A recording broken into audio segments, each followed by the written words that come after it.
So if you are a foreign entrepreneur and you want to come to Taipei to learn more, we have invited very special speakers with us today.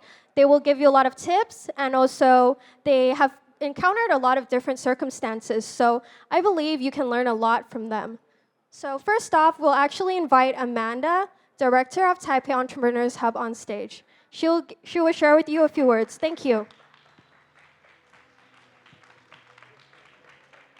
Hello, everyone. My name is Amanda, the leader of the Taipei Entrepreneur Hub project leader. Welcome to everyone and our distinguished guests and our respected speakers today. And from beginnings, Taipei Entrepreneur Hub TH is fostering the global entrepreneurship and innovation. So actually, we are very happy, and TH has successfully attracted more than, I think, maybe from the 30 countries entrepreneurial talents, and with over the 100 startup teams to participate in our initiative. So actually, I think Taipei Entrepreneur Hub want to connect the world, put the Taiwan's talents in the world stage.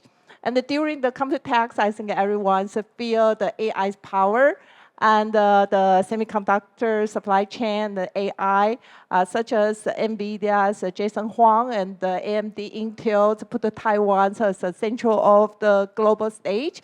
Such as these things to make us very happy and very exciting. But also, we want to introduce Taiwan's software and application to the world. So we welcome all global entrepreneurs come to Taiwan and connect with us. And the Taipei Entrepreneur Hub want to be this role to connect Taiwan to the world, to welcome world to Taiwan. So today, we invited so many very excellent the interview experts to share their thoughts with us.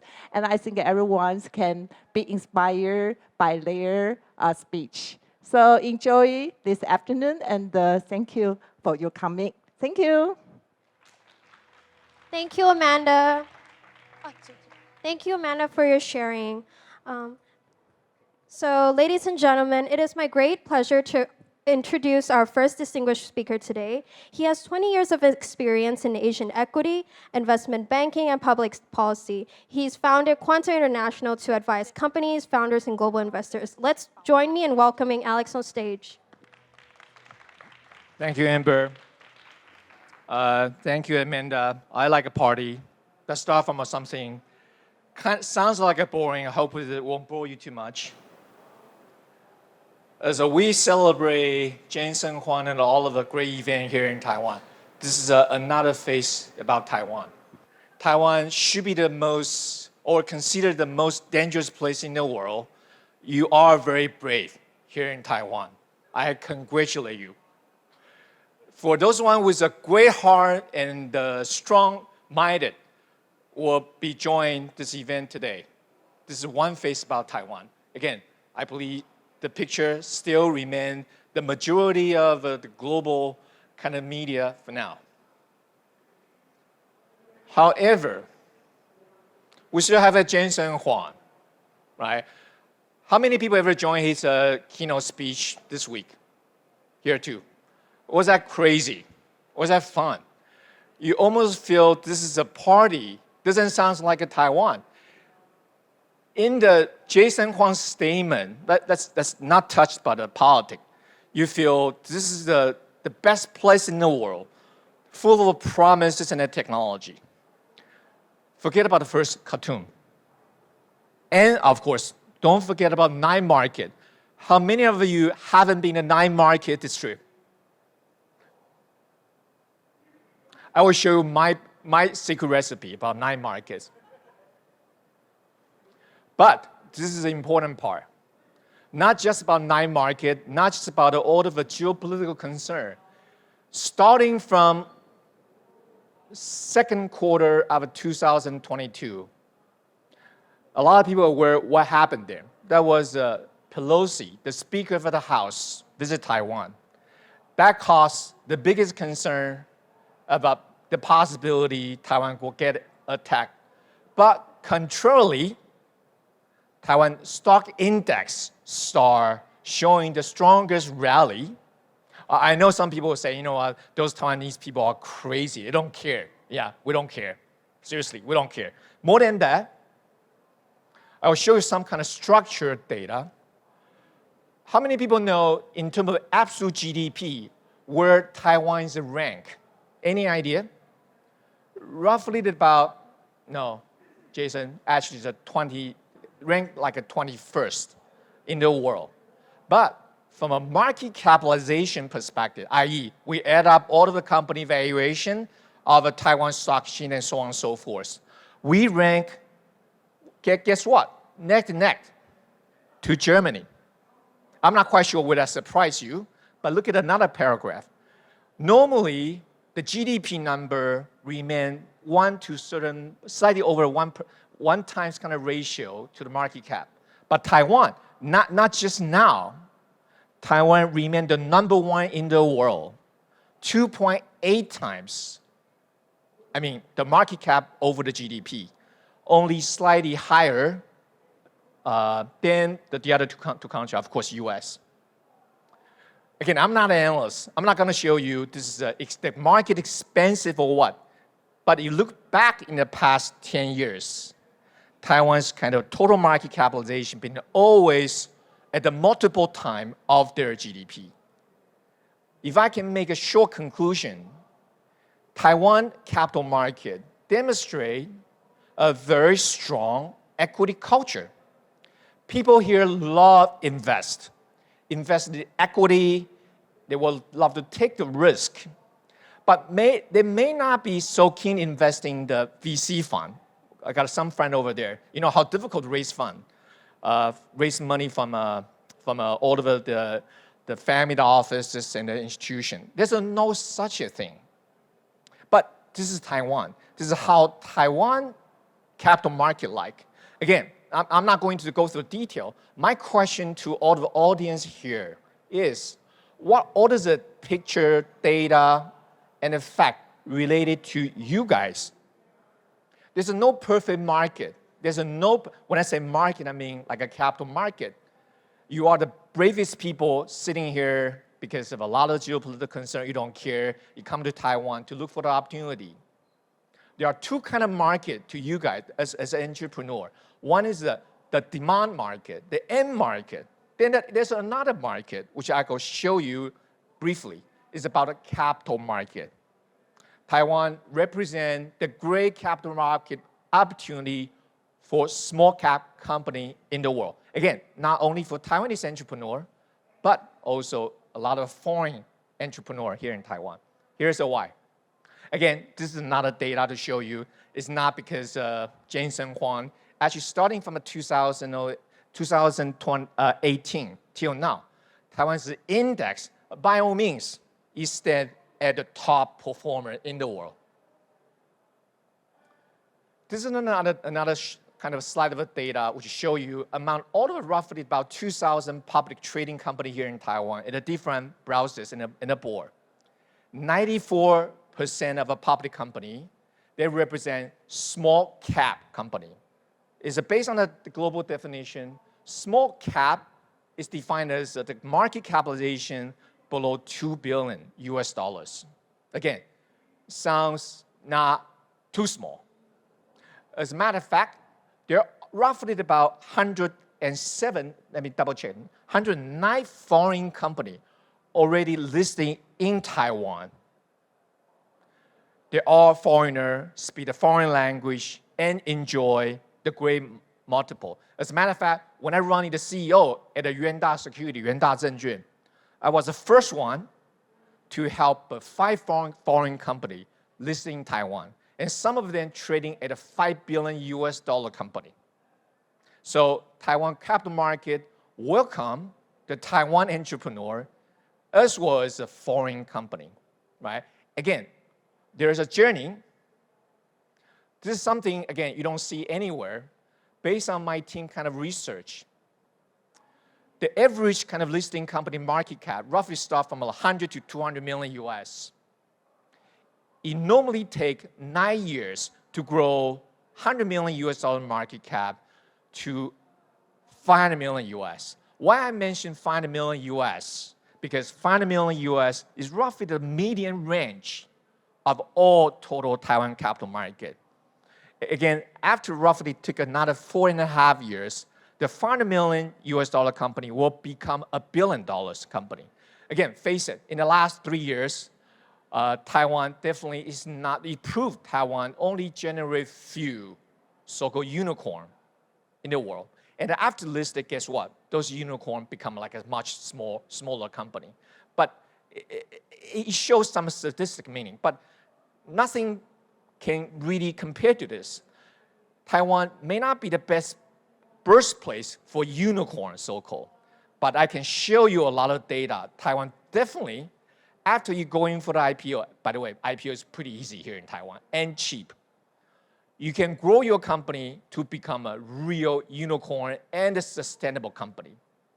At a later part, we can show you how. Let's give you some kind of a interesting kind of a data among a couple sector. Again, Taiwan is very strong and innovative in many industry, but in my opinion, and based on our research, there are 3 types of sector.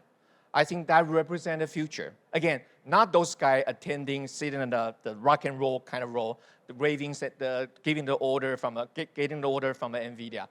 I know most of them. I raised money for them in the last like 25 to 30 years, but they're still there.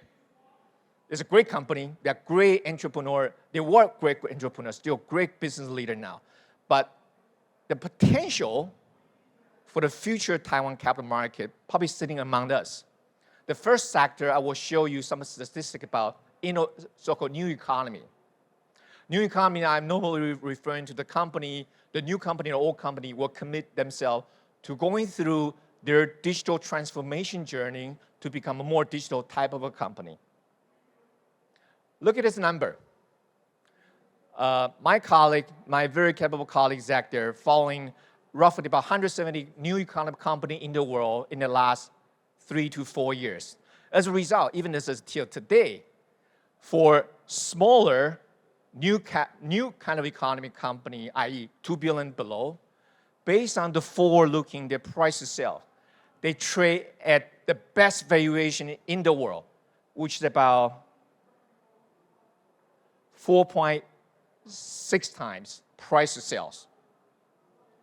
Again, compared to the other market, like in the US, the small cap trading roughly about 1.8 times, and Japan trade around like a 3.8 times.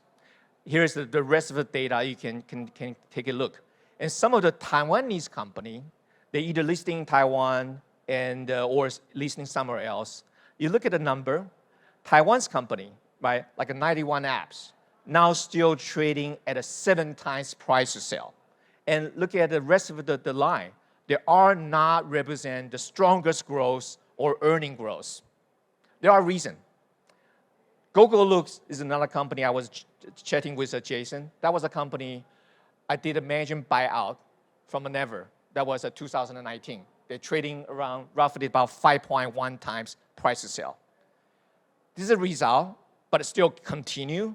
My confidence and my research suggests me that my kind of a finding and research suggests us that this number, let me say it again, the market cap below $2 billion US kind of company trading in Taiwan, I believe they still gonna demonstrate the highest valuation in the world among the peers, because more to come and more policy from a Taiwanese market. Which is also another kind of interesting kind of comparable. Taiwan, if you look at the Taiwan index, out of the Taiwan index, TSMC itself accounts for roughly about 30% of the index. The rest of the ICT company, together with TSMC, probably represent roughly about 65 to 70% range of the total market cap. If you take out the banking sector, the software and new economy represent too little. Only 0.6% our total market cap.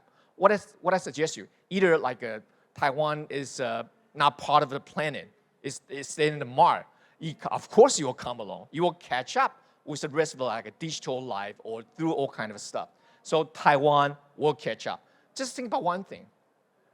Just think about, what about if that Taiwan, the new economy ratio on behalf of the Taiwan improved from a 0.6% to say 2%. That's just 3 times. That's 3 times increase. Taiwan need more new economy company listing here, and they will enjoy at least 4.5 times price to sell. Again, my time is here. I got some more. I will just stop right here, but I welcome you join my event. For you guys, it's all free, because my next event is gonna be online with the healthcare, with renewable energy, and the next time will be in Hong Kong. Each year, we host roughly about, believe it or what, 5,000 meetings at a global basis, together with roughly about 100 kind of global, the local and the foreign kind of CEO join us. It's all free. I will stop right here, and I'm happy to answer any question you've got. I'll be around. Thank you for your time.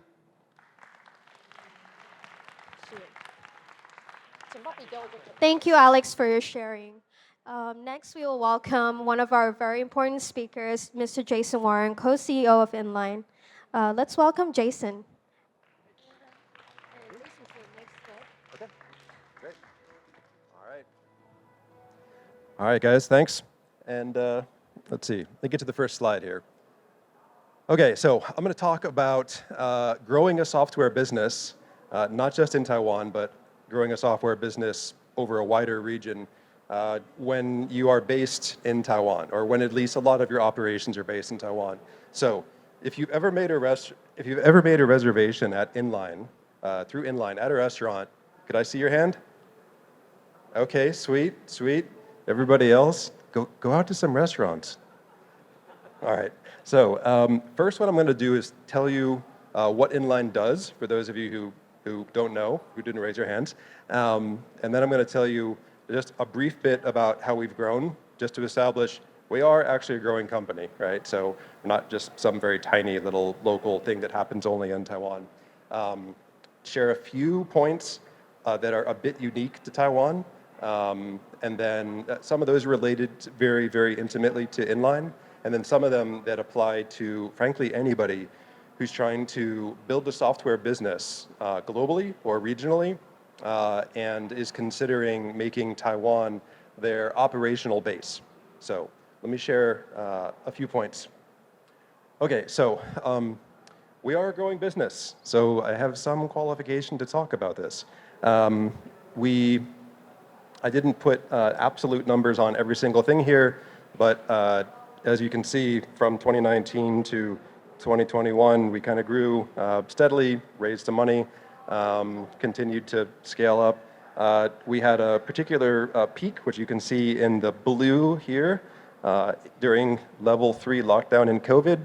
That's when we were selling $20 million per month US in food orders when nobody could go out. And then that dropped off a cliff, as you can see. And then we went back to being what our normal business is, which is CRM for restaurants.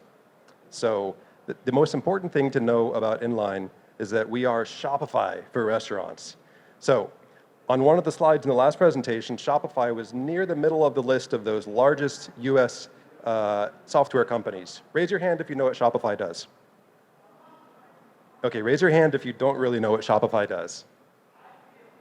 Good, so everybody knows. So we are not a consumer brand. We are a SaaS platform. We are CRM. We enable restaurants to engage with their patrons more effectively so they can increase their profit. And we let the restaurant brand shine, not ours. And that has worked pretty well for us, and we're now handling over $25 million per month in other people's money that flows through our systems. So every day, probably, there's about 40,000 restaurant staff across 7 countries in APAC that use our software in their restaurants. And when they use our software, I mean 12 hours per person per day using our app, which is a crazy usage number. Those 40,000 people working at restaurants, they're serving about 20 million patrons per month, not just going into the restaurant, but 20 million people that touch parts of our software every month. And so since Inline has started, because we're a CRM-focused business and we provide CRM to restaurants, we have collected data on 350 million unique humans around the earth who have come and visited the restaurants that use Inline. So we possess one of the largest data sets on people who have visited Asia of any company on earth. And those data sets are not just your name and your phone number. On average, we have 25 different data points about each of those 350 million people. And then, as I said before, we handle lots of other people's money that flows through our online platforms for making food orders and for making bookings at restaurants like Raw or Akame or other fine dining restaurants that require you to put money down when you're going to make a reservation. And here's where we operate. So we have a pretty good presence in Taiwan. We actually acquired part of OpenTable when OpenTable in the US invested in us 2 years ago. So we bought their Japan subsidiary and bought our way into that market. It's a much better way to go than trying to do it from scratch yourself, if you can afford it. And we've got a pretty significant presence in Hong Kong, where we're probably number 1 or number 2. We're doing well in Singapore. We're in Malaysia. We do quite well there. And we have a very interesting presence in Australia, where we power a food ordering solution from Google, where you can order food directly through Google. And it's actually all powered by Inline. Okay, so let me tell you less about Inline. Let me tell you a little bit more about why Taipei in particular versus maybe some of the other cities in Asia are, in my opinion, actually a really good place to have your central operations. So the number one reason that people talk about is, oh, there's lots of engineering talent here. So what I would like to say about this is, I began to write code when I was about 7 years old. And by the time I was 15, I was making money on the web, or actually, this was before the web. This was when the internet was around, but it was before Mosaic. So I've been writing code for a really long time. I worked on Windows like 25 years ago. I worked on Android 1.0 before the world had heard about it. My boss at Motorola talked to me a lot over about 2 years, and he ended up founding Siri. So he was the founder CEO of Siri, and I was the first person to work on Siri. I've worked in machine learning back in the 90s and physics and stuff, so I've been doing software for a long time. I've interviewed thousands of engineers around the world. I've managed software engineering centers in 13 countries, and I've personally interviewed and tested probably over 1,000 software engineers around the world. So I've worked with the best in the world. I've also worked with some really terrible engineers, and I have a pretty good basis for determining, like, if somebody's a 10Xer or if somebody's a poser. There's a lot of posers. Taiwan does not have a lot of posers in engineering. In Vietnam, in Singapore, in Hong Kong even. I love Hong Kong. But in a lot of these other places, Tokyo, oh my God. Even the VCs who are there will say, hire your software engineers from Taiwan. So the truth is that if you are looking for people who can actually build real systems, not simply write some buggy code that runs a static website, but build systems that can actually serve the world, Taiwan probably has one of the largest populations of software developers anywhere in Asia outside of the PRC. That's the truth. That's my experience over the last 25 years, building teams in 13 different countries. So there is talent here, and there's a lot of talent. So Apple builds some of the apps for iPhone here. Facebook builds part of the Facebook platform here. Google builds part of GCP here. Not just the data centers on the island, the software. Part of that's built here. If you can think of a major tech company, Netflix, Shopify, any of those guys, almost all of them have an R&D center somewhere in northern Taiwan. That's the proof. When you go to Singapore, they'll talk a lot about, oh, we have all these companies. Yeah, they're all marketing guys, they're all BD guys, they're all regional, and sometimes there'll be a technical account manager or something like that. But the real engineers are here. Okay, number 2. Taipei is dense. I think anybody who comes to Taipei realizes it's very dense.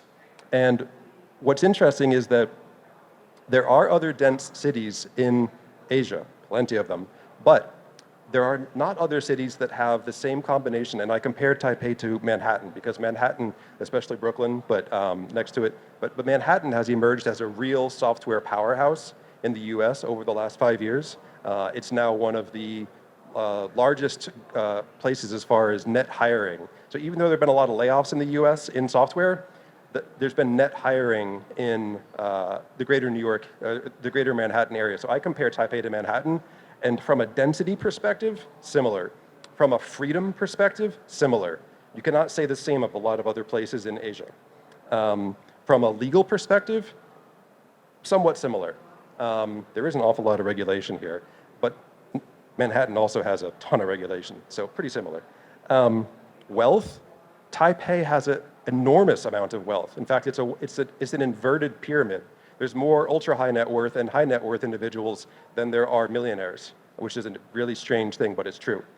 And education. Everybody knows that Taiwan has one of the most educated populations on the planet. And you guys put that to good use. And also there's zero crime. So from my perspective, Taipei is unique in these attributes amongst any other city in Asia, including Tokyo, including Singapore, even going down to Australia and New Zealand, they can't touch the density. And their prices are way, way, way higher. So Taipei is legitimately a very, very good place to have an operational center for your global or your regional business if you are a software company. Okay, so let me talk a little bit about inline strategy and how this kind of relates to being in Taiwan. So when inline started, like most companies, we started where we were. So we started by getting our first customer and our second and our third customers in Taipei. This is not too surprising. There are some companies that do things on the web and they'll get a company from anywhere. But honestly, I've lived in Silicon Valley twice over 20 years, each time for about a year. And most startups in the Bay or in the city will get their very, very, very first customers, if they're a B2B business, from the local area. They're not going to Nevada, they're not going to Buenos Aires, they're going to get one local. We did that also. So in our first year, one of the things that we did was we established a beachhead. So we got one proposition, one small part of a product that got product market fit. And we were able to reach the point where it got viral. And we would get 3 new restaurant leads for every one who came, for every one customer that we had. And we grew like that. So we established a beachhead in one locale, but we built things from day one based on global patterns. And this is not what happens enough in Taiwan. There's not enough software right now. Even though there's talent, there's not enough software that's built using global patterns for software. There's a lot of anti-patterns and there's a lot of 18-year-old, 20-year-old patterns that are used. Okay, in our third year, that's when we began to really put focus on expanding and going to other countries. And we didn't really view this as, oh, this is a big deal, we're going to go overseas. Partly because I'm Laowai. So I'm not thinking about Taiwan as, oh, we're going to build a Taiwan business. We're building a regional business. So starting in year 3, we began competing and building our ops muscle in locale number 2. And when we did that, we sent some people from Taiwan to help get that started. And that worked out really well. And then in year 5, whatever the moat was that we had, and every business needs to have a moat to be defensible, this has less to do with Taiwan, but this is more about us. We began to build our moat and extend and deepen it. So, would I do this again from Taipei? So if I had to do it over again with inline, would we grow it with the operational center in Taipei versus some other place? And the answer is yes, I would. Taipei has been a great place, frankly, to get things done and to get people hired and to make progress without too much red tape. But I would hope for a few changes. And I've talked to legislators about this. It's like talking to a brick wall. The FSC needs people who don't have their head up their ass. Got to exit the 2002 mindset. Banking regulations, finance regulations, accounting regulations, TIFRS, it's a bunch of shit. It needs to change and catch up with the modern era. The capitalization for banks at $300 million US from Wellington coup, terrible, terrible decision. People need to do job rotations off of this beautiful island sooner. People need to get international exposures earlier in their career. That needs to be a thing. And also for us, we do all interviews in English so that everybody who joins our team knows what the expectation is for the company culture. So, Taipei, I would do it again with a few changes. So, thank you, and see you on the web. Thank you, Jason, for your wonderful sharing. Thank you for calling Taiwan a beautiful island. I also agree. I feel like all of us all agree that Taipei is beautiful. Let us welcome our next speaker, Mr. Elias. He's from Sweden. He co-founded Enspyre, a B2B marketing firm, and he supports numerous startups. So feel free to talk to him after his sharing. Thank you. Hi, 大家好. So, my name is Elias. I am a lifelong entrepreneur, and I wrote a book called How to Start a Business in Taiwan. So often I am up on the stage like this, talking about the details of running a business in Taiwan and why doing it. But I actually think that the other speakers are doing it better. So today I'm gonna mainly just talk about what I have done over the last 24 years as an entrepreneur and investor in Taiwan. And hopefully there's something there that is gonna inspire more people to come to Taiwan. So I'm from Sweden. 30 years ago, I moved to the US, went to school there, and 24 years ago, I came to Taiwan. And when I arrived here, I knew nothing about Taiwan, not a word of Chinese. I didn't know what I was coming to or why. I just knew I had a beautiful girlfriend, and that was it. Now, this is one of my favorite pictures of all time to show. So would somebody please tell me, where is this picture taken? Shout it out. It's an International Space Station. The reason why I'm showing you this picture is because of this tablet PC here. So the first startup I worked for in Taiwan, we made the world's first tablet PC. This is 10 years before Apple came out with their iPad.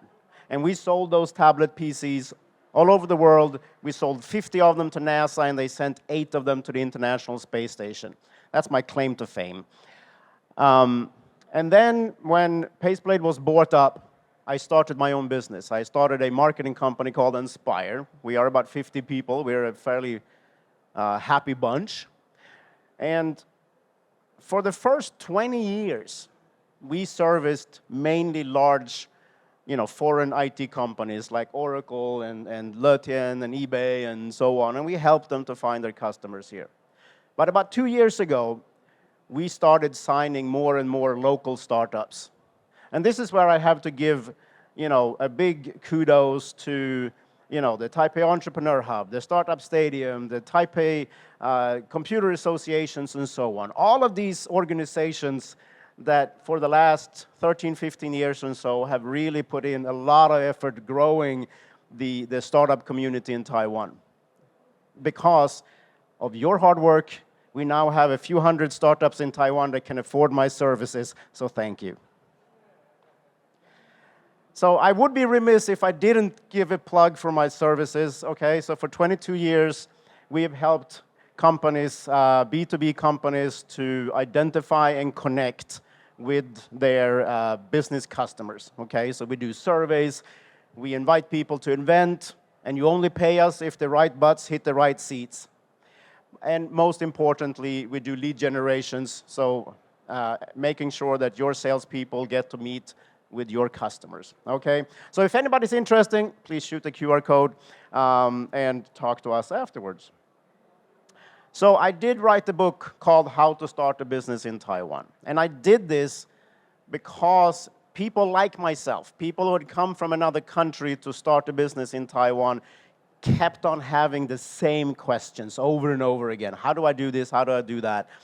And, as an entrepreneur, if no one else is going to solve the problem, you have to do it yourself. So I very often say that this is a book that is not about how to start a successful company. It's about how to successfully start a company in Taiwan. It's the legal minutia, everything that you need to know. For the last 8 years, I've also been the co-organizer of an event called Dragon's Chamber. So it's a pitch event specifically for immigrant entrepreneurs in Taiwan.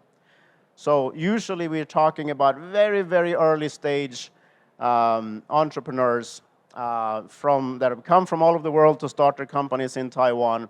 And they come to us for mentorship, for recognition, and maybe also for funding. So if there are any international entrepreneurs here in the group who, feel like this is calling to you, shoot the QR code. We are open for applications for this year. And Taiwan do have a whole bunch of successful and interesting immigrant entrepreneurs. For example, yes, some of you might have seen Daniel in the room over here. They make a hydration machine. So basically a water machine that, is for corporates, for gyms and so on, that we want to do away with the single-use bottles, right? So this machine gives out water that is infused with flavors, with vitamins, with caffeine and so on, right? Trying to be healthier. And, Daniel came from Germany specifically to build this here in Taiwan. Another company, Paka, they were one of our Dragon's Chamber finalists 2 years ago, and he's building a friendly, versatile dirt bike for the American market, right? So he is building on top of the fantastic bike industry that Taiwan has, and of course the technology. Nimnet is actually a Swedish company. Now, they have all their operations in Sweden. But strangely enough, their CEO and main owner is a Swedish professor that lives in Tainan. So, the connections are still there. And I spend most of my time these days, or a lot of my time these days, with Kigo Mobility, which is a company that makes e-bikes specifically for the delivery industry. So Uber Eats, Food Panda, and so on. We mainly sell these in Europe and in Africa, actually. And I co-founded this together with one guy from the US and one guy from Ireland. And of course, again, we are standing on top of the industry, the biking and the IT industry, to build this. Many years ago, my company did a survey of international entrepreneurs in Taiwan together with the Taipei City Department of Economic Development. And we asked them, why are you coming to Taipei to start a business? And back then, the majority of people said, well, the location, the heart of Asia, access to all the markets. Number two was the relatively low cost of living. And then the third was the workforce, like what Jason was talking about, right? Now, number 6 there is product development. And I am a little bit sad that that was so low, because like I've shown you with these other companies, which by the way are all companies I have personally invested in, Taiwan is a fantastic place to develop products. Not just software, but also hardware of many different kinds. Now, I said I wasn't going to go into a lot of details, but there's a few things I want to say. Starting a business in Taiwan usually takes about 2.5 to 3 months. Sounds like a lot when you compare it to a lot of countries, but it's usually a smooth process. You just have to spend the time. Health insurance. Wow, right? We are living in the country with perhaps the best health insurance in the world, right? I invested in a company in New York. They pay for 3 people as much as I pay for 50 people here in Taiwan, okay? Banking, Taiwanese banks hate foreigners. It's the truth. This is the one area we all need to be working on solving. But there are ways around it. Come and talk to me if you can't open up your bank account. As a Swede, I am always fascinated by how the Taiwan government can achieve so much with what I consider low taxes. Trademarks and patents. If you register your IP in Taiwan, you can feel safe. Government support. There are grants and subsidies in Taiwan that also immigrants can apply for. Paperwork is a lot, but it can be done. We are obviously standing here in a growing and maturing startup community. But if you are coming from another country, do not forget also about the international business community, the chambers of commerce. They can be great sources of connections. And actually, for those of you who are Taiwanese, also don't forget about the chambers. Let's say you want to do business in France, join the French chamber. If you want to do business in Sweden, join the Swedish chamber, right? We need to build our guanxi where we can get it, right? And visa issues. We will hear later from the gold card people, and gold card, the entrepreneur visa, and so on, ensures that people can come here and stay here. I really, really hope that soon we will have an easier way for people like myself to become Taiwanese, because that's one of my hopes. Because foreign immigrant entrepreneurs can do a lot for a country, right? We love to think about these people and saying, well, these are Taiwanese people, they moved to the US and they started these world-changing companies. But one thing we need to keep in mind is, it was their parents who moved, right? These founders were tiny little kids when they moved to the US.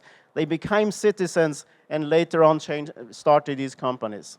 So for the same reason, in Taiwan actually, we have a very low level of entrepreneurship among foreign residents. We should promote this, because we not know what kind of fantastic companies will come out of it. And just to prove to you that you can really achieve something in Taiwan, let me tell you a story. A story of another Swedish entrepreneur who came to Taiwan in 1989. He started a company called SHL. They have about 6,000 employees in Taiwan today. And last year, Roger bought this 126-meter super yacht from the late Paul Allen of Microsoft fame. As you can see, you can park not one, but two helicopters on this thing. So obviously, you can come to Taiwan and you can create something world-changing, okay? So now please join me in the somewhat modified, more ESG-friendly phrase, 我台湾家店，谢谢。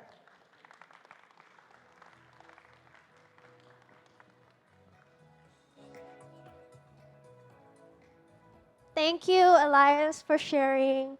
Now we will welcome Mr. Volker on stage for his sharing. He's definitely someone you need to talk to if you're starting your startup in Taiwan. He has all the tips and tricks. So let's welcome him. Thank you. Thank you so much. Well, I'm ready to embark on that cruise ship, or on that yacht. It's really awesome to be here.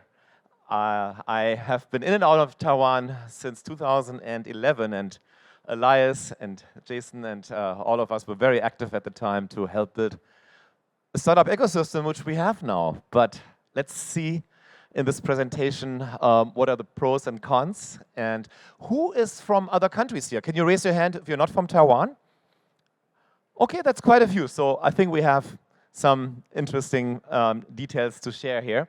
And I realized the build-up is not working. That's interesting. I had some, so it's a little wordy.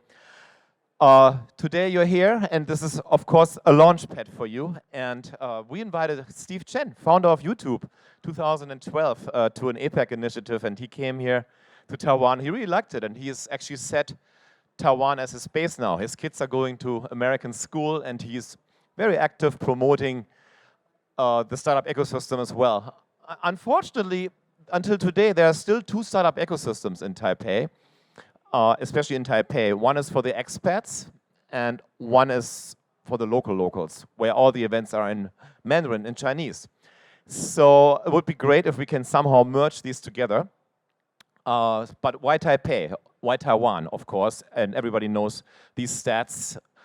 But the number one is really brought new life into this conference, the Computex show. It's a renaissance almost. I've been to Computex before the pandemic, and I think it's lost its way at the time, but clearly the semiconductor and AI movement has brought Taiwan back in the spotlight in this trade show.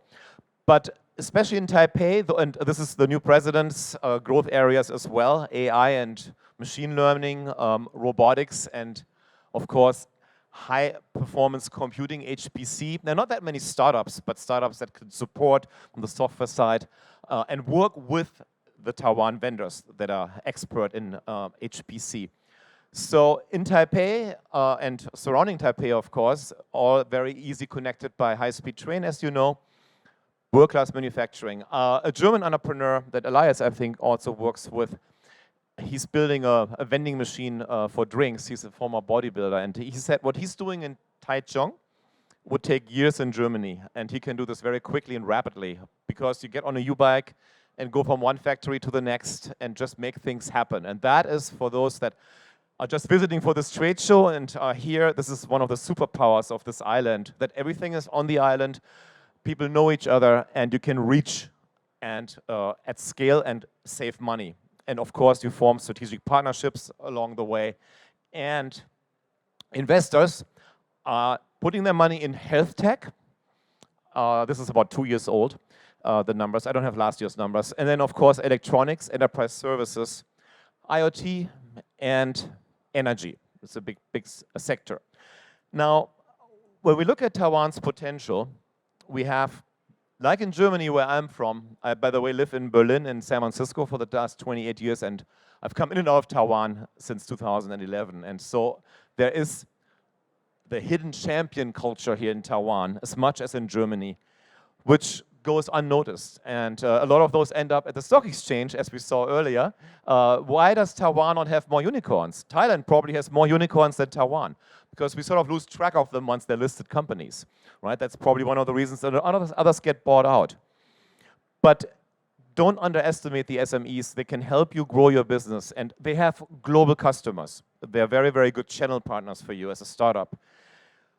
Face is everything in Asia, but go beyond the face. Build relationships, of course, important everywhere. A yes does not always mean yes in Taiwan. In India, I think this means yes. It's not quite as extreme, but it takes time to get used to the local culture and read between the lines, and of course respect the seniors. Elias, you and I are almost seniors now. When we started all this in 2011, the government, and I've worked a ton with the Taiwan government, did not have the word startup anywhere in 2011, 2012, and then finally they started creating a startup division. It was really a different island at the time, but the government has unlocked and made so much happen, including this show, this whole InnoVEX, Taipei City and Taipei federal government, Taiwan federal government. Go beyond the national programs. Taipei City has wonderful programs for entrepreneurs to get the first 30,000 or so US dollars. That gets you quite far because salaries are still rock bottom in Taiwan, unfortunately. And then there's a lot of collaboration. ITRI, right? Government, academia, and research institutes. Plug into those. Very, very powerful, deep pockets, lots and lots of engineers with years and years experience that can support you and guide you. And then speed up your visa process. The gold card, I have one too, is awesome, but there are other visas. We'll learn about that in the next presentation. See the government in Asia in general as a partner. Governments in Asia are much more important than governments in the Western Hemisphere. The company I started is not Mosaic Venture Lab. I've started a few companies in Taiwan. This is one of them. Mosaic Venture Lab is an accelerator. We're working in the car industry. We're working on semiconductors. We have a healthcare program. And we are very deep engaged in advanced materials. Technology scouting for multinational firms that are just interested in what's going on in Taiwan and who they can work with. Last year, just some track record, we worked with about 20 startups, raised 65 million. We also invest early stage in some of the startups. Lots of meetings, and then we're running courses and workshops. And some of the success stories, we're very private with the companies we work with, so I don't really want to list most of these startups' names, especially the iAccelerator startup. I'll get to that in an extra slide, what we do for them. But for a Japanese company, we work on printing eco-friendly PCBs. And they do this in Taiwan to work with HP, right? They come here and work with companies like Lite-On Plus. This is one of the accelerator programs we work with. So again, you come to Taiwan and you go global by plugging into Taiwan's nimble supply chain, because Taiwan is an export nation, just like Germany. And then we work on EV solutions. with a startup that is sealing batteries for Volkswagen. It's a $1 billion contract they generated to prevent batteries from exploding. And then Wikitude, this one is exited a few years ago, bought by Qualcomm. We helped them in China, actually, and in Taiwan with business development and their social media. Now, this particular one is interesting because I mentioned that the chip industry is powerful and on every investor's mind. You know, VCs did not care about investing in hardware much in Silicon Valley. We got a phone call a few months ago from one of the top VCs from Silicon Valley. Everybody here would know the name. They have an office in Singapore, and they can't get in deals in Taiwan in the chiplet space. They said, we pay you guys. Can we somehow access deal flow? Reminds me of my time in San Francisco when the cool startups leave Google and Facebook, and they know the Sequoias of the world and don't need to attend a lot of events. It's just sort of the in club, right? And Taiwan has that club too. You leave TSMC, you leave MediaTek, start your business, and then you get the local money, right? Don't complain, and there's no money in Taiwan. We heard it earlier. There's too much money in Taiwan. If you don't have the right traction, you don't attract the money necessarily, right? So it's, you know, I hear this in a lot of ecosystems when I travel. There's not enough money. It's typically the founders that don't always, you know, like get the right story together or don't have enough traction. But this particular startup actually came from another country to Taiwan, and we helped them 10 times faster time to market, reduce the backlog by 45%. That's an AI accelerator. They raised about $200 million. We're raising more money from a corporate investor for them in Taiwan. And they cannot do this anywhere else. They're actually coming from a country where they have an existing ecosystem, but they needed to come to Taiwan. And trust me, they would not have come here if they didn't have to. So this is so important to be in Taiwan. And I just say Wilson there from Continental. We are working with Continental. Wilson, raise your hand. He's always looking for startups to commercialize. And then Kyle, I believe, is here as well. He's our head of business development. He'll be working with you if you're interested in more presence in Taiwan. We work with Audi, and we're running together with Light On Plus's team, their corporate accelerator. And more recently, we're getting into the healthcare space, and we have a gene tech accelerator for gene technology as well. And this one for Landseed is for healthcare solutions. Some of our network, it's grown. I'm getting old.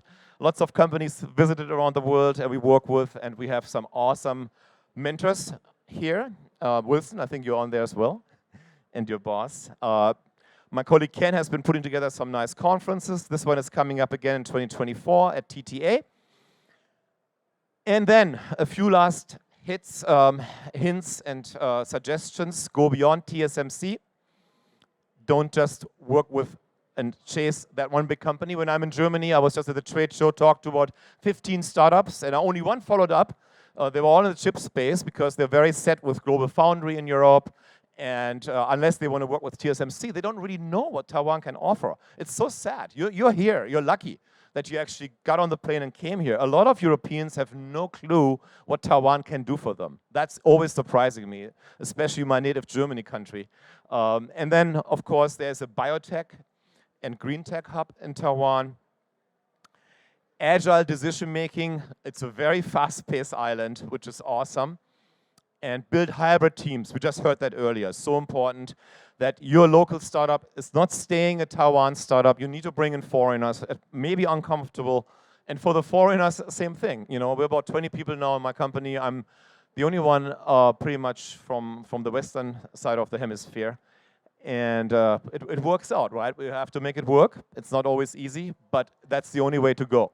You got to be a hybrid and speak several languages on your team. And then there are the hidden networks in Taiwan, the universities, of course, and then also industry associations that can open quite a few doors for you. So thank you very much. I hope this inspired some of you to stay here and not leave and take this as a launchpad. And thanks for Taipei City for bringing us together today. Thank you. Thank you, Volker. Thank you, Volker. Thank you so much. So Volker is actually very international, And he's been in so many different countries before, so if you want to talk to him, feel free to do so. Next, we're going to welcome Daniel Ha, Project Manager at Talent Taiwan office. If you want to apply for the Gold Card, he's the right guy to talk to. So let's welcome Daniel. Thank you. Hi, everyone. So I am the project manager from the Gold Card office and Talent Taiwan office. I'm not here to sell you about business or industries in Taiwan. I'm here to talk about people and visas. So if you're interested in Taiwan, please make sure to check us out, especially the Talent Taiwan office and the Gold Card program. So without further ado, the Talent Taiwan office actually started last November. It's only been a short 6-month period. However, we're expanding our role and increasing Taiwan's exposure to the global stage. Taiwan Gold Card office was actually established in 2018 with Steve Chen, the co-founder of YouTube, as our first Gold Card holder. So this is our office. Please visit us in Songjiang, Nanjing. And we have 3 main functions. We're a talent recruitment portal. We have a dedicated website. We're currently looking for various different talents around the world to join in Taiwan's exciting global community. And we also have a dedicated help desk team that can answer any sort of questions you have about working, living in Taiwan.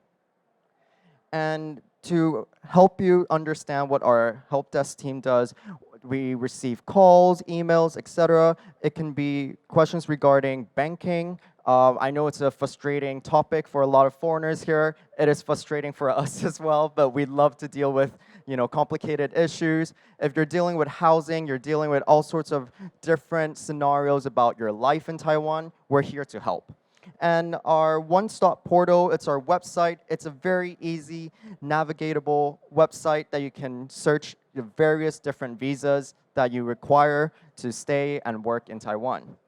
Last but not least, we just came back from our Europe trip in Germany and Netherlands. We visited 4 different cities, and we're currently, bringing opportunities, job opportunities to talents in Europe as well to attract them to come to Taiwan.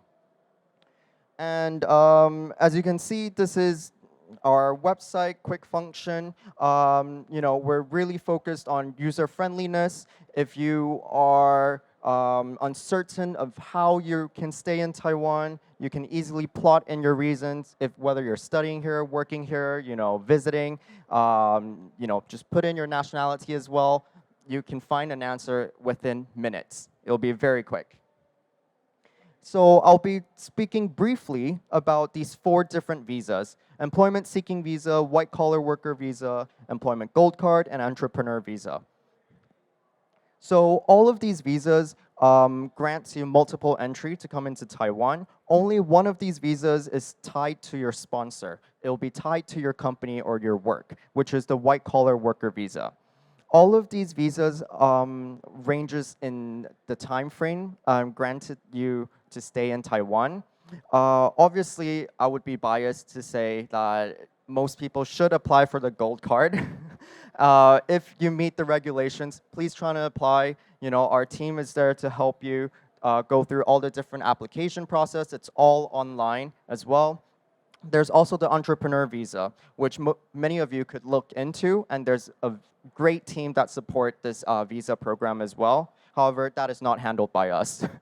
And I will not go into more details with employment seeking visa and white collar worker visa. These are very self-explanatory, and we can give you more information if you contact us as well. So this is the Taiwan Gold Card visa. Essentially, it's an open work permit.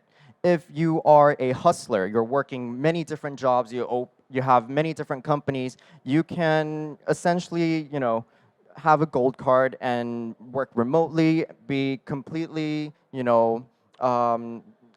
independent of any sort of alignment with this. And there's also residency rights.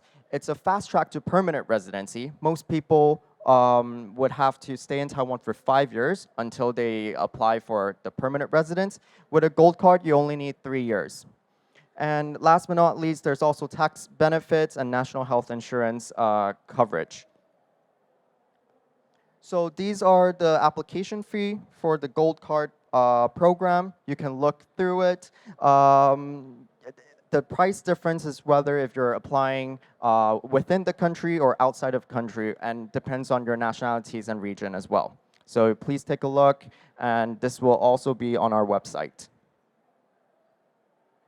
So for the gold card qualifications, there are 10 different categories or 10 different fields. And recently we added the digital field roughly around 6 months ago. And we've been working very closely with the Ministry of Digital Affairs and the Taiwan Digi Gold Card team to promote the digital field. And but most people that apply for a gold card go through the economic field, because the economic field covers a lot of different industries and businesses that some might are not aligned with some of the fields. So just to give you a quick summary, there are hundreds of different regulations. As long as you meet one of them, you can apply for the gold card. So most people would go through the salary bracket option, which is 160,000 NTD per month. Most countries in the Western Hemisphere, a lot of people are making this salary. However, we understand that this might not be the case for all. You can also go through different regulation, which is the education field. If you have graduated PhD from top 500 university, you automatically get covered or granted for a gold card. There's also the experience bracket, which is working for sometimes more than 8 to 10 years in a certain field. So please look through this, contact us. We'll be more than happy to help with this. So some of the most well-known gold card holders, as I mentioned earlier, Steve Chen, first gold card holder, and we also have Volker here with us today. And we have Abigail Wen, who's an author, Dr. Purana, Vitalik Buterin, lots and lots of people who have joined the gold card community, and they have extended their stay or continuously to contribute to our community as well. We're hitting nearly 10,000 gold card holders before the end of July, I believe. And there will be a ceremony and quite a party. So please keep that in mind. And as I mentioned before, most people apply through the fields of economy. A lot of the gold card holders come from US, Hong Kong, Japan, UK, and India. And these photos are some of our gold card events. We hold events every month. And some of them are large scale, some of them are workshops, talks, and networking, happy hour, etc. So feel free to drop us a message. And we have an event or workshop with Elias coming up on June 26th about the entrepreneur experience. So if you haven't seen this post yet, please sign up. And some of these are our overseas recruitment trip in Munich and Rotterdam, Berlin. So this is just a quick overview of where we've been so far this year. We went to the US for the CES conference in Las Vegas and also in LA. And then we went to Europe, as I mentioned, in Germany and Netherlands. We also attended a semiconductor and trade fair in Hanoi, and we'll be going to India in Q3 or Q4.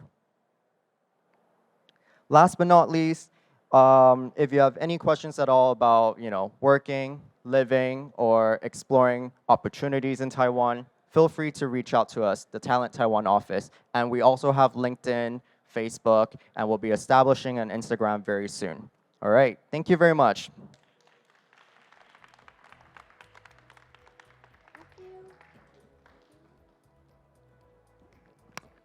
Hey, thank you very much, Daniel. Daniel was born in Thailand, so he's definitely been abroad before, and then he moved to Taiwan. And Volker is very international. He's from Berlin, and he's been all over the world, and now he's in Taiwan. So right now we're going into our session where we're going to go into panel session. We're going to be listening with Daniel and Volker about their perspectives on Taiwan. So let's welcome them on stage with our moderator, Leo Wu, co-director of Taipei Entrepreneurs Hub. And let's welcome Daniel Ha, project manager of Talent Taiwan, and as well as Volker on stage. Thank you.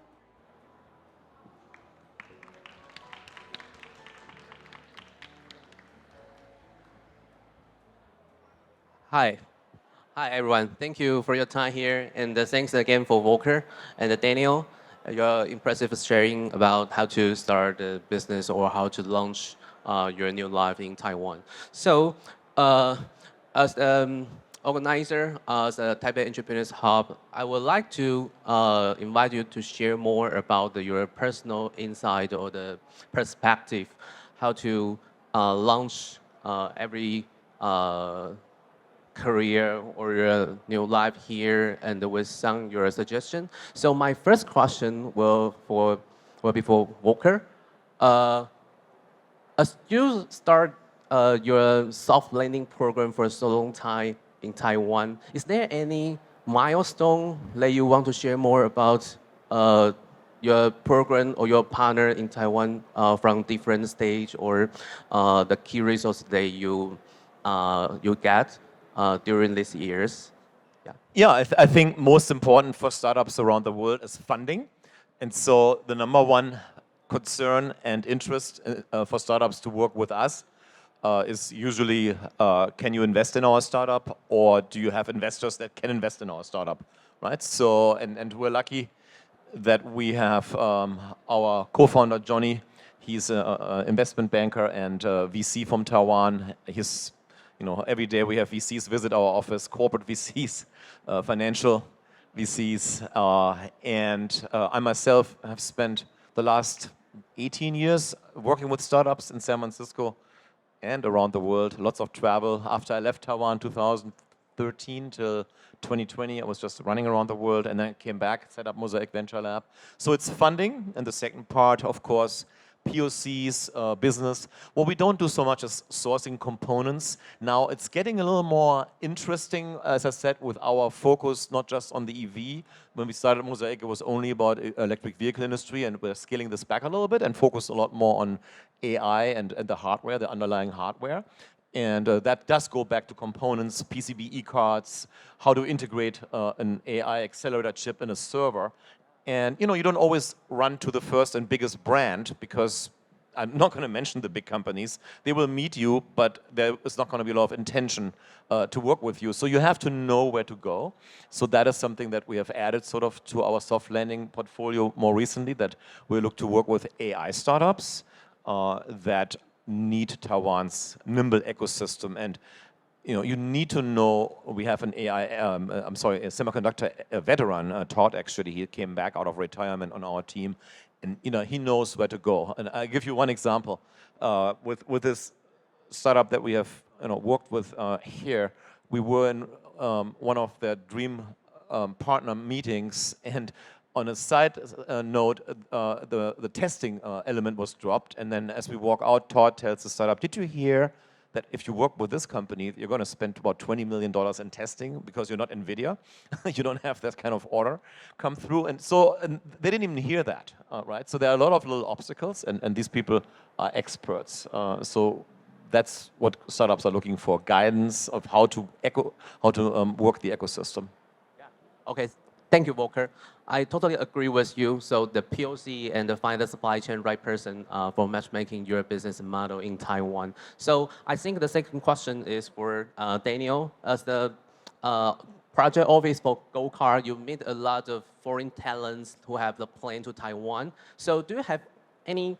Do you meet any the most frequent question the foreign talent want to they will ask you, and during the application, is there most frequent the issues that you meet, and you can share a little more about that and how do you solve the problem, for example, to help them to meet the local community of the startups and so on. Can you share me about it? Thank you. Sure. Thank you for that question. I actually have 3 answers for this. I'll break it down for you.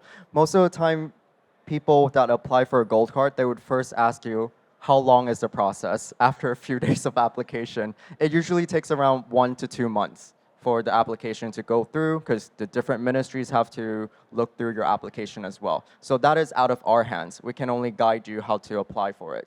The second part to the question is, after setting up your gold card, what can I do in terms of banking, housing, all these different lifestyle questions? And we can support you as much as we can to guide you to the right people or right organizations, and that's what the Gold Card office does.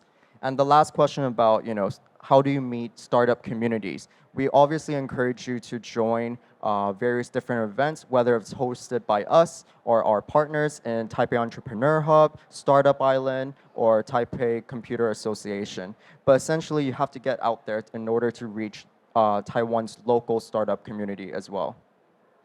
Okay, thank you, Daniel. So, yeah, both of you are the foreigners and now living in Taiwan. So, I'm Taiwanese. You're Taiwanese. Okay. You're born in Thailand. I grew up in Thailand. Okay, great. So, I think you, both of you have different observations for maybe the cultural differences between the countries and the market. So from Southeast Asia to Taiwan, or from the Western market to Taiwan, from Germany, the US. Can you share some information like how to conquer some the cultural differences for business or start your new project here? So maybe Daniel? Sure.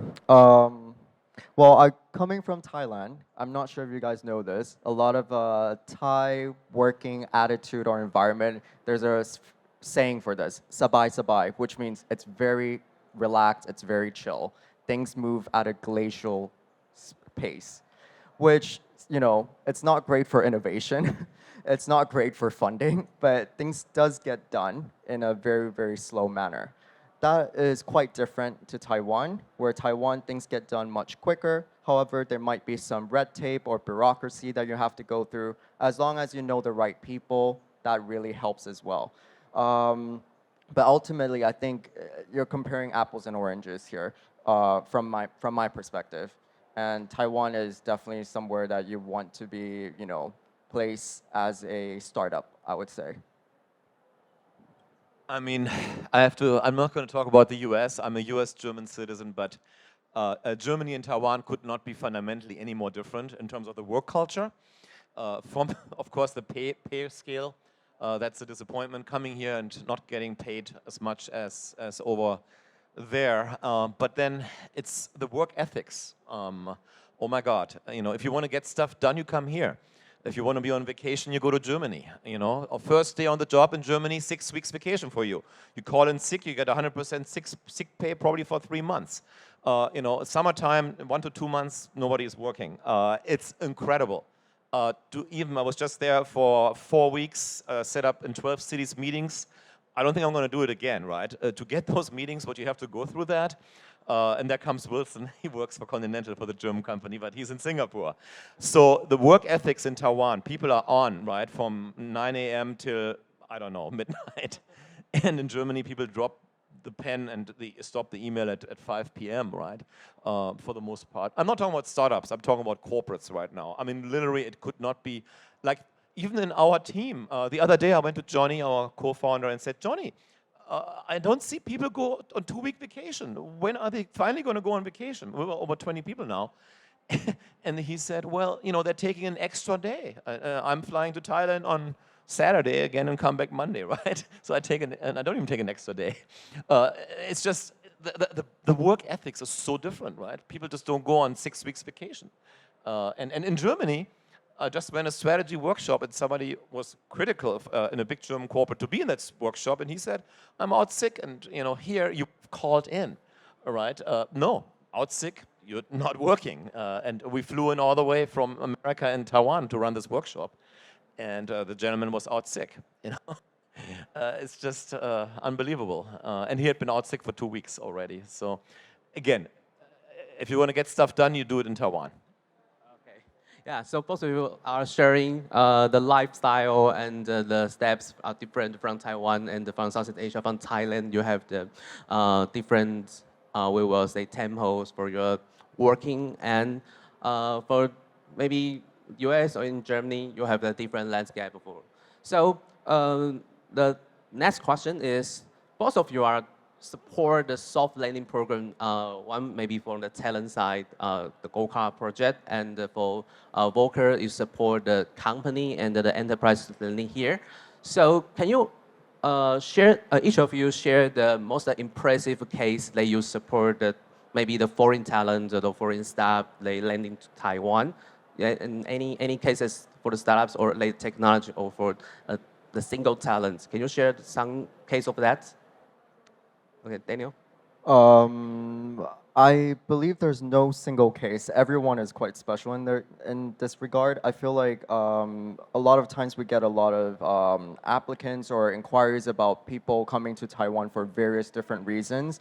One of the most common ones are that people have been in Taiwan before, but they didn't realize the immense potential there is, and they decide to come back afterwards. I think those stories are the most cherishable ones because they realize that this is actually a treasure island, and they come back for, whether if it's family or business or whatnot. There's a motive for you to come back to an island that may not have a lot of connections to you. I think those are actually the most fundamental ones. Yeah. Okay, thank you. Walker. Yeah, I just want to go back. I mentioned it earlier in the presentation. It's if it has to be the right product market fit. You don't come here just to come here. You come here if you need hardware prototyping resolved. If you come here for fundraising, you need to have a local presence, and you have to, and that's the same in San Francisco. There's all these tours that people fly there, right? Go in an accelerator for 2 months and something and don't raise money because they don't have a business plan for the US. So if you come here, you need to have a robust plan in place what you want to do in Taiwan and why you come here. Having a girlfriend here is great, but that's not enough if you seriously want to be successful. And there are certain industries, of course, the chip industry, bicycles. There's so many things that are made in Taiwan that we don't realize. I still see new products where yachts. Taiwan is a world leader in making yachts, right? The one that your friend bought maybe was probably made in Taiwan. Who knows? Probably it's usually smaller. But so it really, you got to do your homework and pick the right country for you. And in Taiwan's case, the companies we work with, we look at them before we commit to work with them, that we can actually help them with our network, and that there's a reason for them to be here. Okay, good. So our last question is, for our speakers today, like Elias and Alice, we share different perspective from the Taiwanese market and maybe the ecosystem or the Taipei city. So can each of you just give us your suggest how to start your the quick summary is fine. How to start your business with the most efficient way under your observation and yeah, for our guests today. Sure, I'll take that question first. Thank you. I believe that if you're coming to Taiwan, you have a motive, you're getting involved in the community, you're meeting the right people, getting in touch, having conversations in the right direction, you will kickstart your business or your project very quickly. It's all about connections here. As a cliche as it is about people's relationship in Taiwan. And if you know the right people, they will extend a hand, they will help you, they'll push you further into your success as well. Yeah, so enroll in an accelerator. There are so many sponsored by the governments. Pick the one that's right for you. If you're a startup that wants to raise venture capital, if you're a lifestyle business, you better hire a local. And that's the same if you join an accelerator. You must have a local co-founder. It could be a rep office initially before you go in way deep, but so Elias mentioned, it's actually, I have probably 4 companies now we incorporated here over the years, and it's pretty easy. It's really not so difficult. The banking system, we've touched upon this, and it's okay. There are some banks, that are actually not so bad. But stay away from the banks as long as you can, and again, use all the resources, trade shows, events that are available. It's a very friendly island. People enjoy working with foreigners here, and it's a good place on a low-cost basis to start in Asia and then go from here. Okay, thank you, Daniel, and thank you, Walker.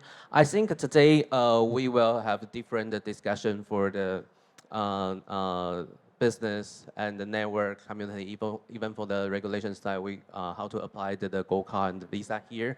So thank you for both of you, and I think our guest and maybe I see some foreign startups here, and we'll have more questions with you. So thank you for your time today, and let's go to the next station. Thank you, Volker. Thank you, Daniel. Thank you, Leo. Thank you, Daniel, and then also Mr. Volker. Yeah, so everyone, if you have any questions in regards to how to invest and start your business in Taiwan, our key speakers today are very pivotal. And so you can talk to them afterwards, exchange your business cards, and if you have any other questions regarding maybe soft landing, you may speak with Volker.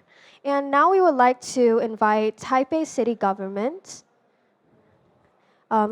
Economic of Development. He is here today, Mr. Chen Junan. He's here in the front right now, and we're going to welcome him in a couple minutes. Thank you.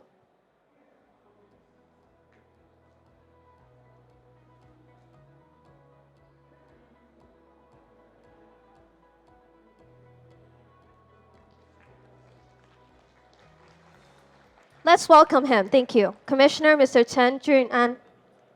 Hello, okay. Ladies and gentlemen, good evening. First of all, on behalf of Taipei City Mayor Wayne Zhang, welcome all of you to Taipei. Welcome to InnoVEX, where innovation converges and global entrepreneurs gather. Today, we are gathered with a shared vision to explore boundless opportunities that Taipei has to offer. I'm honored to stand before you today to welcome you our Invest and Start a Business in Taipei InnoVEX Forum. At this exclusive forum, we were able to hear from top visionary leaders of Taipei. Taipei City boasts excellent urban infrastructure, a friendly and safe living environment, rich and diverse cultural heritage, and high-tech industries and innovation capabilities connected with the world. With mature and well-established economic conditions, it is highly suitable for enterprises to pick Taipei as their hub. Taipei City currently has 11 working spaces supported by Taipei City government, 59 co-working spaces, 16 accelerators providing a strong foundation for startups and entrepreneurs. Taipei is also home to numerous technology companies. As foreign and Taiwanese investments in Taiwan increase, we are poised to position our city as a founder-friendly city and an AI-driven smart city. We aim to leverage Taipei's excellent digital infrastructure, mature innovation, entrepreneurship ecosystem, and diverse talent pool to be home for new entrepreneurs. We truly hope to invite all of you to shape the future of Taipei City. We invite you to be a part of Taipei City. Let us embark on a new journey of endless possibilities. And once again, thank you and welcome to Taipei. Thank you. Thank you, Commissioner Chen. Now we would like to invite everyone for a group photo. First off, we would like to invite our speakers on stage. So let us welcome Alex Lee from Quantum International Corp. Thank you. Let us also welcome Jason Warren from Inline on stage.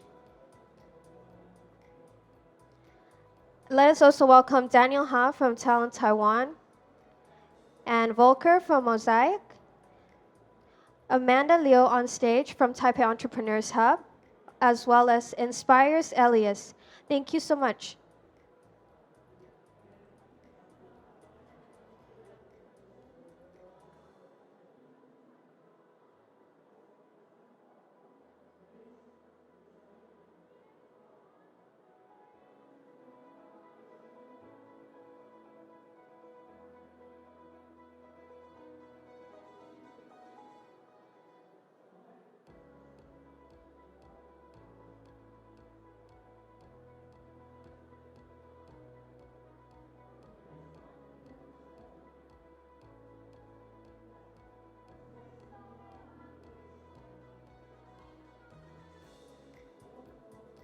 Okay, thank you everyone. We're going to invite our people on stage onto the seats in the front row, and we're gonna take a group photo with everyone.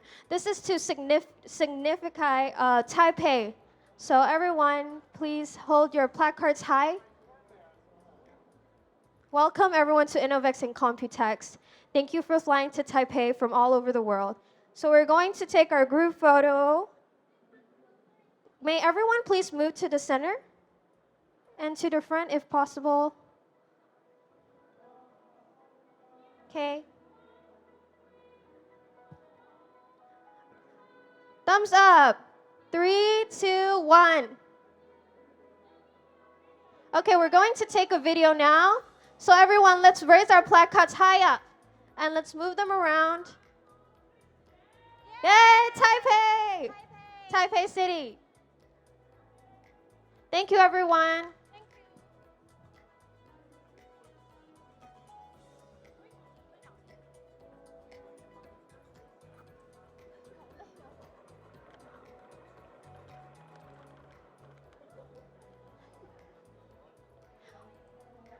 Okay, thank you, everyone. We're going to invite our next speaker on stage, Ms. Dr. Ameka Wu, the Managing Director of Invest Taipei.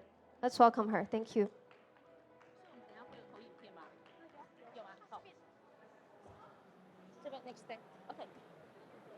Hello. Hello, everyone. Supposedly, you listen to a lot of the very brilliant speech. I think maybe all of you have some question or some crazy idea in your mind. Would like to see how we can happen in Taipei, in Taiwan. So it's my role to introduce our Invest Taipei office here for you. So our Invest Taipei office is our office within Taipei City government on the north wing on the second floor. And our Invest Taipei office, we are the governmental investment promotion agency. So what we do, you can think we are just like the one start, one stop. All of you, when you come here, when you come to Taipei, when you come to Taiwan, if you have any crazy ideas or any questions, for example, how to make the connection, how to explore any business opportunity, how to do the business here in Taipei, just feel free to contact with us.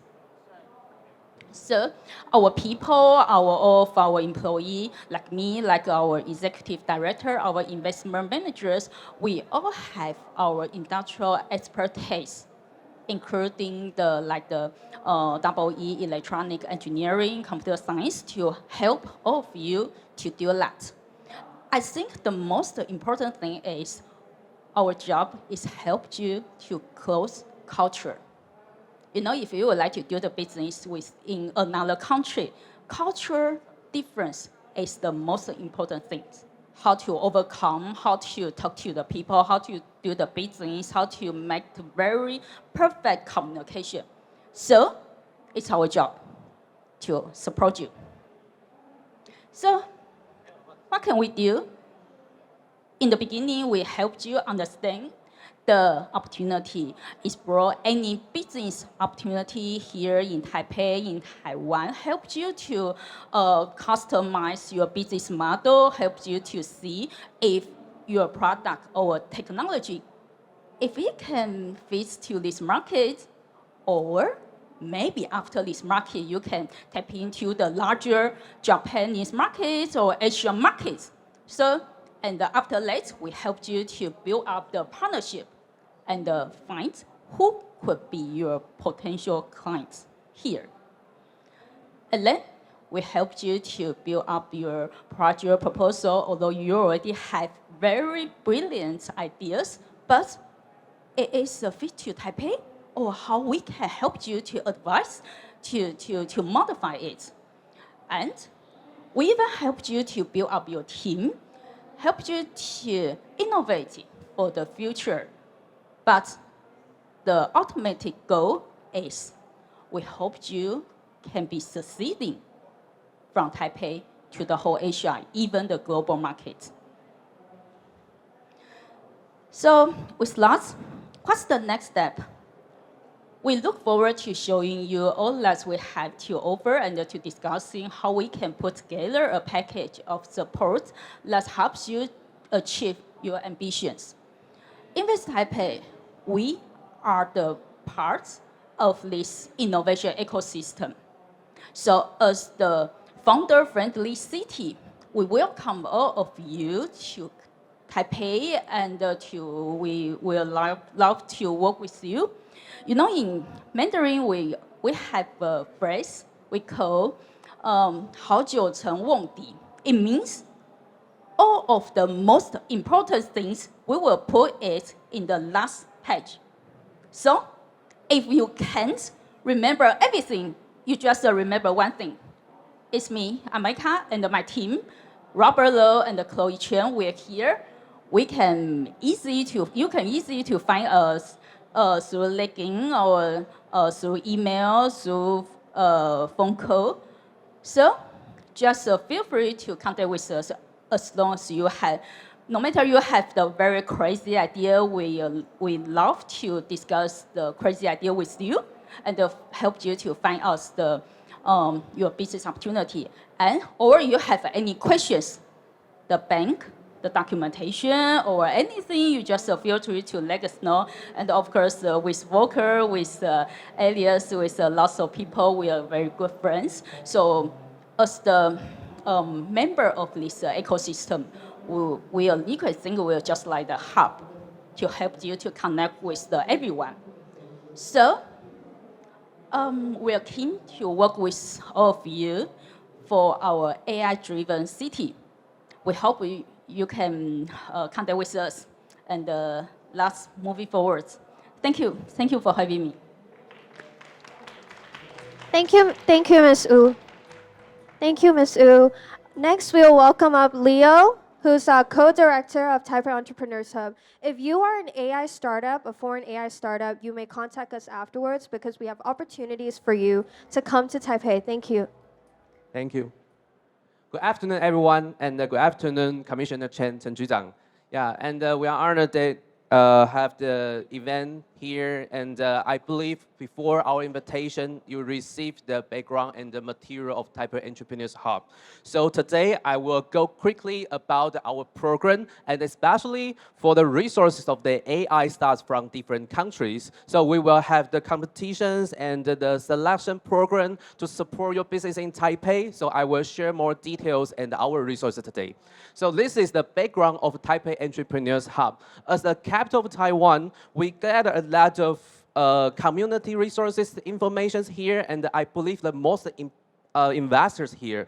So Taipei Entrepreneurs Hub is kind of not only for the soft lending program, we collaborate with the soft lending program players like Volker, like Elias, like different accelerators here to support your business here. So we do the networking, introduction, engagement, and then the most important thing is how to launch your business with the local companies. So this year, the topic for startup we support is artificial intelligence. So I believe most of you look around for the technology companies, the AI companies, the supply chains here during this InnoVEX and the compute test.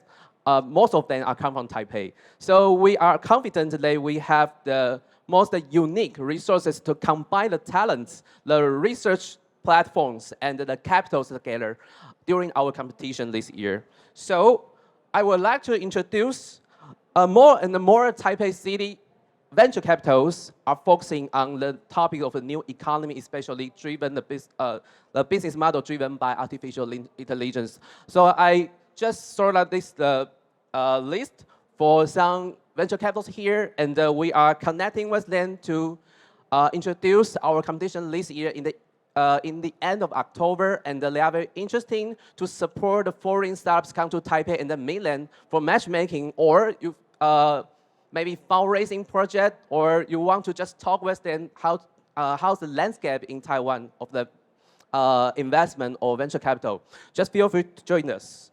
And this is more for the segmentation of different industries related with digital transformation trends. For example, we have the banks. We have the banks here and some manufacturing players here.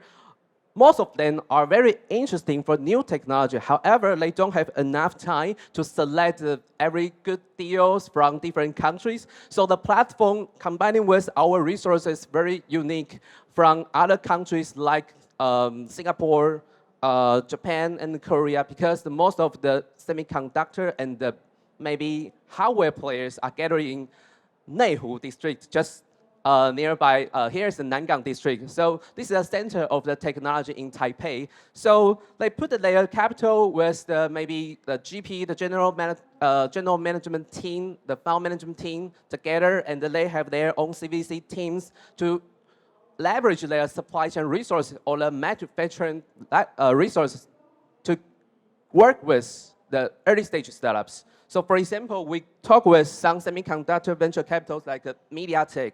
So this year, they are open their resources with us to select the foreign AI startups, IC design startups to their platform. So if you join our AI contest, you will not only get the information for the pitch or the demo day, but also the networks with the hardware and the semiconductor companies' networks.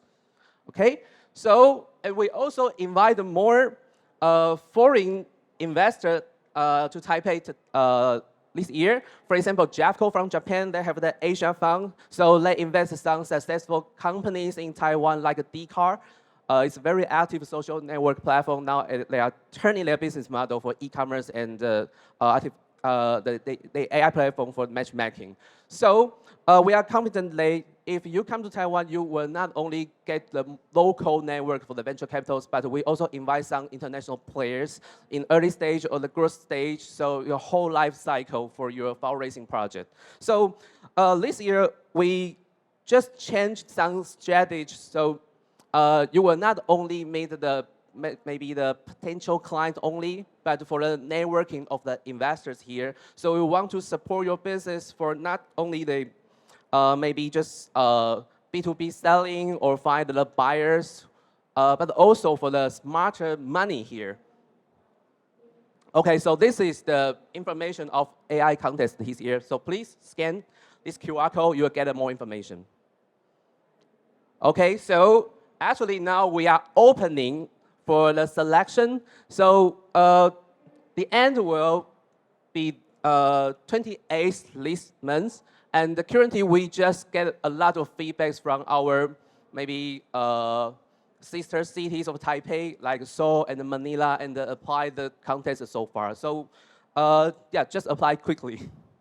And during the end of the October, we will have the selection day for your demonstration. However, if you apply our AI contest, if you unfortunately not selected in our final demo day, we will also offer you the networks for our judgment or our mentors if you want. So it's a very fruitful program for if you want to start your business in Taiwan and find out the local partners. And this is some of the list that Taipei City's sister cities and the friendly cities here. So we went to, for example, Manila in April to connect the local communities with some Singaporean investors and the local conglomerates, some fintech unicorns in the Philippines. And then this month, we will go to South Korea to meet up more local communities supported by Seoul City government. So it will be the new program to connect the AI companies and the communities both. So please join us this year. And we also invite some local players like Systex. They just set up a new fund for digital transformation in the AI with the Japanese companies. And we have the local partners with AppWorks supported by Taiwan Mobile and High Ventures and so on. So this is the background of Taipei Entrepreneurs Hub, and we hope this year you can join us find your journey of AI. Thank you very much. Have a nice day. Thank you, Leo. I was just wondering, who here is an AI startup from a foreign country? May you please raise your hand? We have two. Okay, thank you so much. And this actually concludes our event. Thank you for coming to invest and start a business in Taipei. Feel free to start networking and welcome to InnoVEX and Computex. Thank you.